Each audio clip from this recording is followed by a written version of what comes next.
It's the morning after the fight. I think we've had some time to sleep on it, had a little bit of a think, and we're going to give you some of our thoughts and feelings on the goings on. I think overall, I was quite chuffed with it. I think it was worth the money. Quite a new thing for it to be a pay-per-view. Everyone sort of expects YouTube to be sort of free, and I think a lot of people were a bit upset that it was pay-per-view.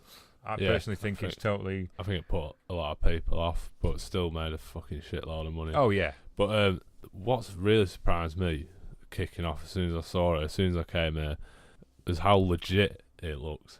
It honestly looked like a Sky Sports box office pay-per-view thing. It was shot very well. Yeah. All the camera work was very slick. Good commentary as well. The commentary squad. We love them. Absolutely, yeah. They make it for us, I think. It's worth paying it for them, I think.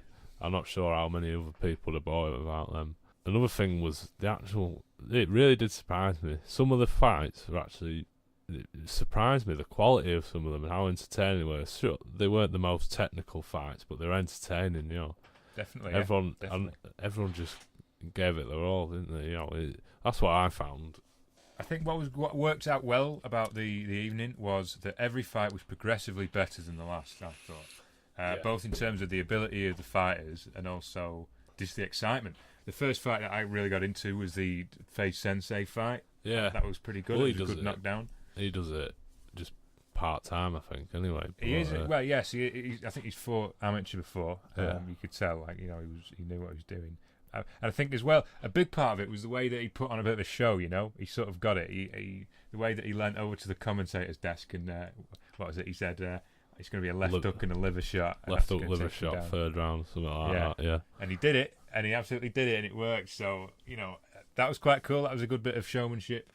So that was the first fight that I think I started to get a little bit hype about. Watching it, because I watched the whole thing, and it was it did start off a bit slow. But it definitely picked up, and it was shot so well that you could feel that hype of it. It was definitely. You could see what was going on. The camera work was pro. They probably got a pro team. I bet that seemed like a team that had filmed boxing before. If they've got Michael Buffer, that's another thing as well that blew me away. That Michael fucking Buffer is an absolute legend, and I'm sure they'll have like a professional camera team. Yeah, Deji, He really did surprise me. I think he surprised a lot of people. I honestly thought he was just going to get absolutely steamrolled. I think I said that we were watching it. He's a small fella, and I thought he wasn't going to take anything seriously. I thought he was just kind of doing it for the clout. Yeah. Well, he's a smaller guy, less athletic. Everything was stacked against him. None of the stats were in his favour at all. He broke his nose in the first round. Yeah. That's something to be proud of, and he's going away, walking off I've not done as well as I could have done. It's like he's way outperformed than anyone thought he was going to do. He was bitterly disappointed, but I don't think he definitely did better than I think everyone expected. I think there was no one who was even the way that KSI was talking in that True Geordie podcast. You could tell he was ready for his brother to lose. You know what I mean? I think everyone was it just seemed like the sure thing that Jake was going to just run him over. Yeah, but there was a few. He did throw some good punches, some good combos. It really surprised me. I thought Jake, he's won the fight, but he's lost really because he should have just put him away. As simple as that. He didn't impress me. I don't think. I think he didn't perform anything special. There wasn't any sort of big moments in the fight for him. In a way, he was just kind of fighting it like how he should have been, being the bigger guy and that. And I think he eventually won. I think both of them were getting tired as well. You'd think maybe Jake would be a lot more athletic and would have survived the later rounds better than Deji, but it wasn't really the case. They were both getting pretty tired out. And I think the end result was pretty good. Yeah, I think it was faltering. It was the right decision to throw in the towel because the fight wasn't going anywhere after that.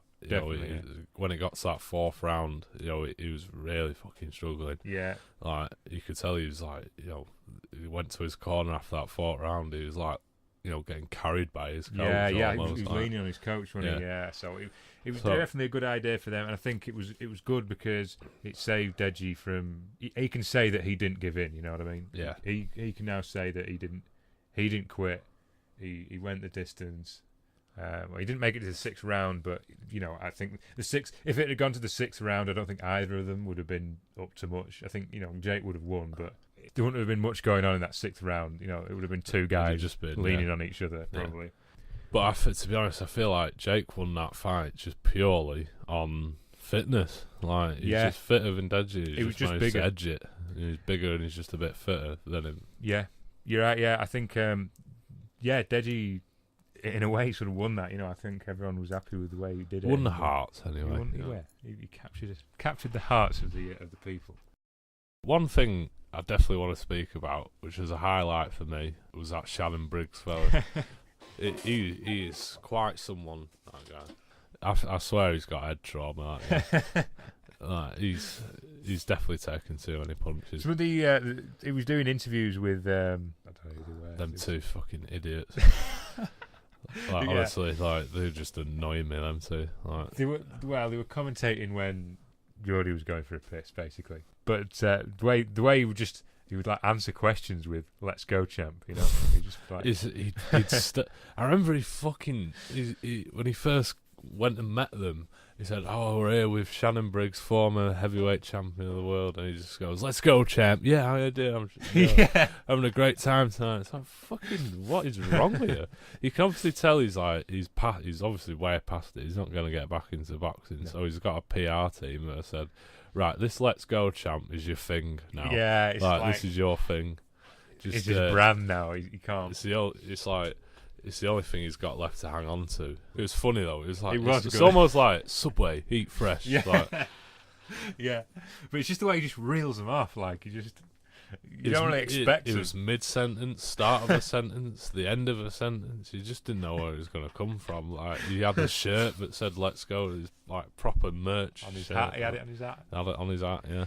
I felt like we should just give a special mention to him because warm shout out. Yeah, just I'd like to talk about the commentators as well. Who else would do it as good as True Geordie and Lawrence? And I thought Joe was a nice. Joe was good, yeah. Nice in between because he's obviously the only one to do it as well.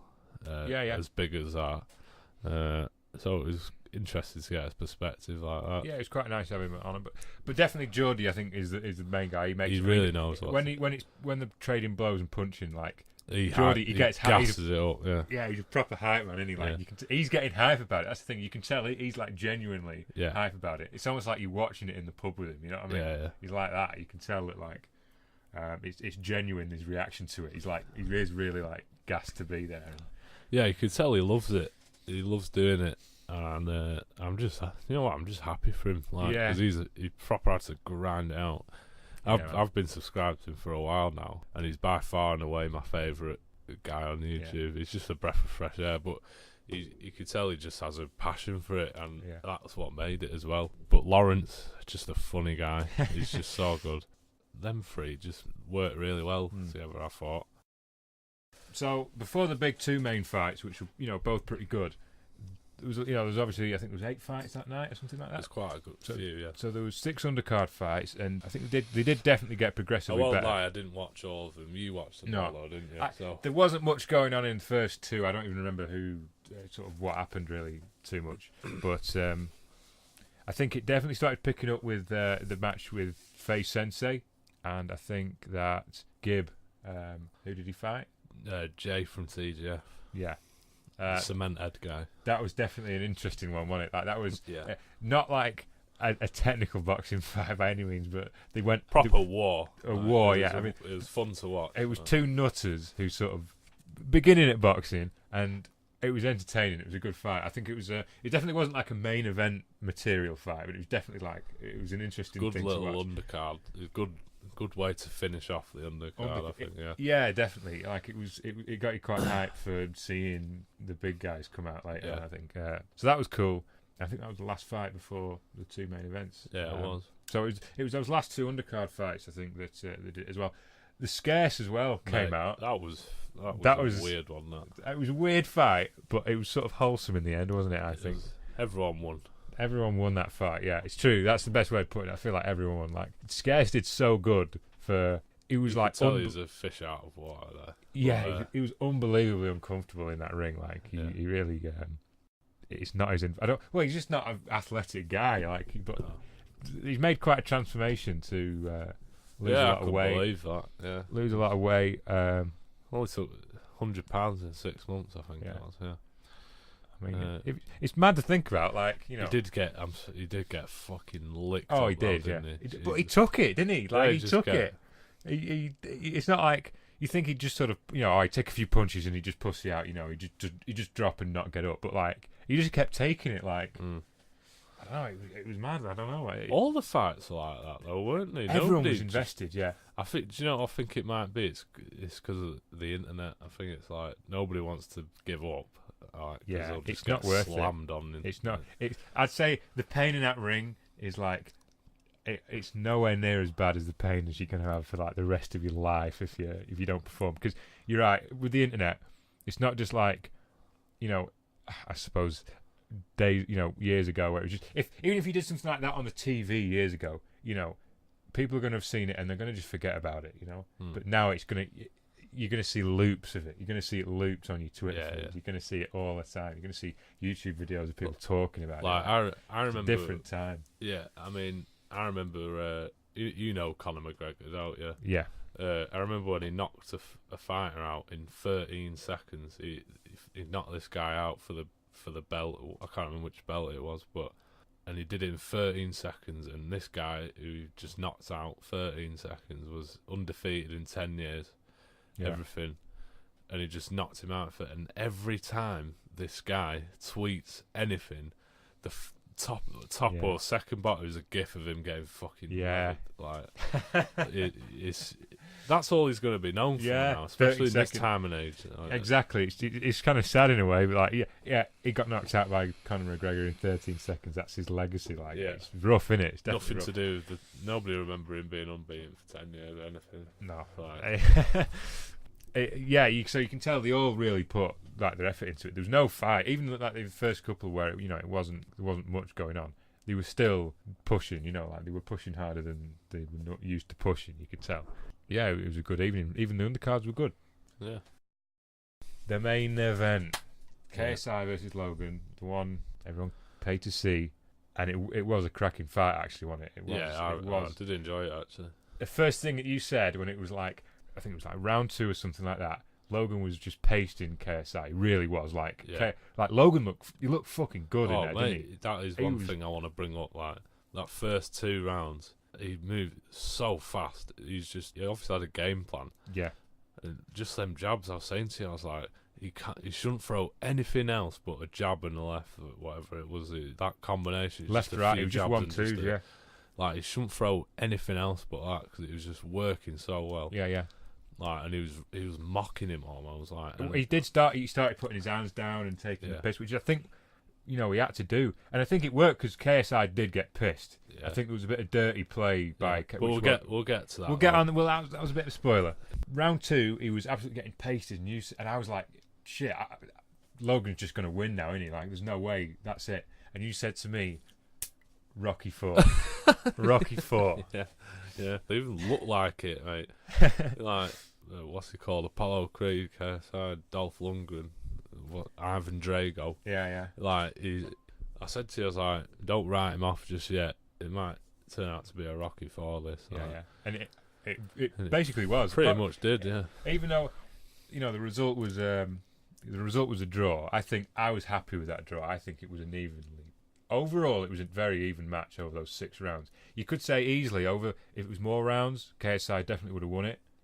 I think Logan Paul was so dominant early on, like he really was. It looked like he was the better boxer. Yeah, you know, it really did. And it's hard to say what changed. I think, you know, I think KSI was maybe dealing with it a bit better. You could tell in the first round, like he was shitting it. Yeah, and you could tell. Going after, I can't remember at the end of what round it was. Maybe it was round 3 or something, where the bell was long gone, and he lamped Logan with a cheap shot. Like. So yeah, second round, massively Logan. Like hardly anything from KSI, but third round, I've got to say that was very even actually. But that little cheap shot at the end, that was a bit That was a bit bad. That was. Yeah, well, it was KSI. He was having a little tantrum, wasn't he? Basically, you could tell that he was really frustrated that he was going up against. Logan was doing stuff he didn't expect. He was obviously prepared to fight a bigger guy. You could tell, he'll have obviously been training for that. He'll know what fighting a bigger guy will feel like. Definitely, I don't think he expected Logan to be just as smart as he was. Like, he looked good in the ring. You know what I mean? Yeah. He didn't have that awkwardness. He moved so well like that.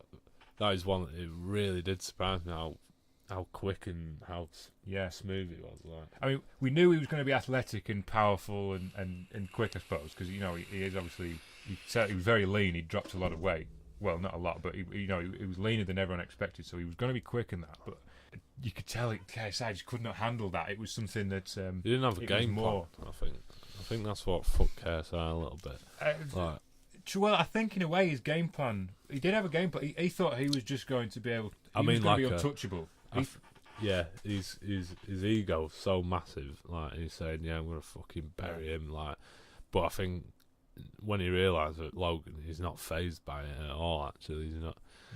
It's not got into his head necessarily. Definitely, yeah, that's true. Actually, everyone was taking the mick out of Logan for walking out in the press conference. It was quite easy to sort of assume that Logan had lost the mental game in a way. It seemed like it, didn't it? You could imagine that he was going to be. He could have easily gone into this fight sort of scared in a way, but you could tell straight away. Even the first couple of punches, he took control of it. You know what I mean? He knew that he was in the driving seat even from the get-go. He didn't need to figure that out. He knew straight away that it was his game to fight. Thing is about KSI, with the comeback that he made, it was impressive the way that he started to move in the later rounds. You could tell, I definitely Logan Paul was getting tired. You could tell that there's no way KSI could get away with what he was doing in those first rounds. You know what I mean? With a fresh Logan, he was not getting in at all. There's no way. He had to wait to the later rounds before he could start doing some of the shit that he was doing. I mean, some of the dodges that he was doing, Logan would do. He'd keep snapping off those jabs, and KSI, he was avoiding it. He was slipping it and getting in that way. He was doing it. He really did pull it back, and this, his head movement, the way he'd get in and stuff. It was pretty cool watching it. So the comeback was amazing, and I'm so glad that it happened. I was pretty upset in a way. Round 2, I thought, it's just that's it. It's just one-sided. This KSI is going to get knocked out round 3. It's going to be out. It's going to be over. Yeah, because there was a few clashes and stuff where both of them got pretty wobbled, and it's thought ref might jump in and wave it, because I remember it was fourth round maybe. That Logan is almost dazed by it. KSI and just hit him with this combo. I remember he threw this right, and he did, he hit him, and he's off, and he's bouncing off the ropes now, and I thought that might, if he just maybe managed to land a couple more there. I think that could have been it. Definitely. Logan was throwing combinations, wasn't he? He wasn't just flailing. In a way, it was very good to see all these undercard fights to appreciate what was going on. Yeah. In that last fight, you could really see that he wasn't fighting like a beginner normally would. I mean, if we got in the ring, we wouldn't be able to fight like that. I think the instinct to throw these big haymakers is strong. You have to almost get over that. I feel you see that a lot in all the amateurs. Straight punches just seem to win. Straight punches are just such a good counter to people with basic boxing ability. That was one problem with KSI. I think he kept going for that big right hook. Yeah, and that would have been zapping him.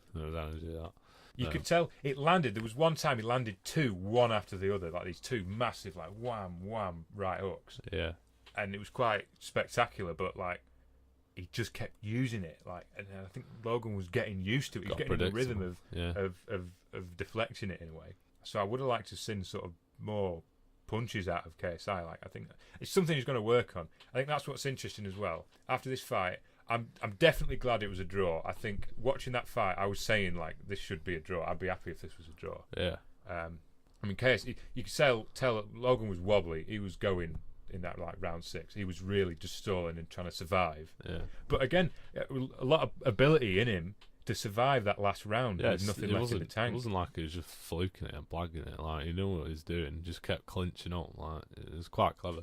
Yeah, he definitely played it well. Like he both of them had such great tactics. You know, they were both thinking. Yeah. So I'm glad it was a draw. After watching the fight, I'm glad it was a draw. Of course, I'd have liked one of them to have got knocked out because it would have been a cool spectacle. Yeah. Well, there was one knockout, wasn't there? Like, in the undercards, that liver shot one. Face Sensei got a knockout, yeah.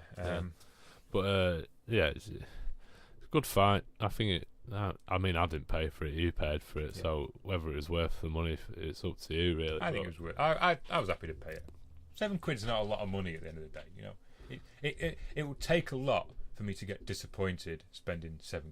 Yeah. You know, I mean, you got to think about these things. Like, I think a lot of people are annoyed somehow at the fight. Like, there's a lot of people saying scam, you know, and they want a refund. That's another thing, yeah. Like, this is a rigged. We got exactly what we paid for. Like, what did you expect? You expected some amateur fighting, you know, and then you expected a main event where you've got 4 people who, you know, amateurs, but they've spent months at it, hard working, you know, and that's exactly what you got. And I think in a way it was better than I expected. I mean, if someone had said that, like, would you have paid £7 for like the Weller fight? I think I probably would have paid that to see it, but I maybe would have been a bit disappointed if it was a pay-per-view. Yeah. It was definitely a good event, but like that wasn't the same quality as it had to have been for a pay-per-view. I think that this was, though. Like, I think it was worth it for me, definitely. But all the people saying that they want a refund because it was rigged, I just don't see it at all. It's harder to rig. It was harder to rig than to just have a result. Like, if one of them had got knocked out in that 6th round, either of them could have happened either way, couldn't it? Really? There would have been a rematch anyway. If one of them had got knocked out in the 1st round, there would still have been another boxing event next year, you know, or later. Not later this year, but it would have been next year, yeah. Either way, you're going to see more of this YouTube boxing because it was successful. It made a shit ton of money, definitely. Oh yeah, and everyone's talking about it, like we are. Like, yeah, we watched it. Loads of people sort of chatting about it and hype about it. Whether they're hating on it or not, I suppose it's still people are still getting entertainment out of it. I mean, that's the thing. If I was hosting an event like that, it would be too difficult to rig. It's easier to have it genuine, isn't it? Yeah. It's actually easier to have the real deal where you've got people going at it and fighting. Yeah, I think it's genuine. Like, you know, why would you fucking train like that just to have a rigged fight? Yeah. Like, at the end of the day, it was just a close fight. You know, definitely. Yeah. I mean, there's that as well. I don't think that either of them are that good enough that they could rig a fight. You know what I mean? It's actually, you have to actually be really good at boxing to fake losing or something, or however I think they said that the judges deliberately called it a draw so there'd be a rematch. I think that was fairly a draw. I think that was I'd have quite happily called that a draw if I were a judge. There was 3 judges, weren't there, and there was one judge that said KSI won it. Yeah, interestingly. So it was a majority draw, but you could tell it leaned towards KSI, definitely. It's worth thinking about that. Happy with the event, looking forward to the rematch. Glad I don't think it was rigged. In conclusion. So I've been Cliff. And I've been me. And this has been a post-fight analysis. Very in-depth, very technical. Yeah, we know what we're talking about, guys. Listen to us, all right? Happy with that. I hope that, obviously KSI and Logan can take on board some of the things that we've said. I know they'll be watching. Yeah. Don't be too hard on yourselves, though, lads, obviously. Yeah. I mean, as well, like, they give a fuck that people are taking a dump. They've got a ton of money out of this. Anyway, signing off.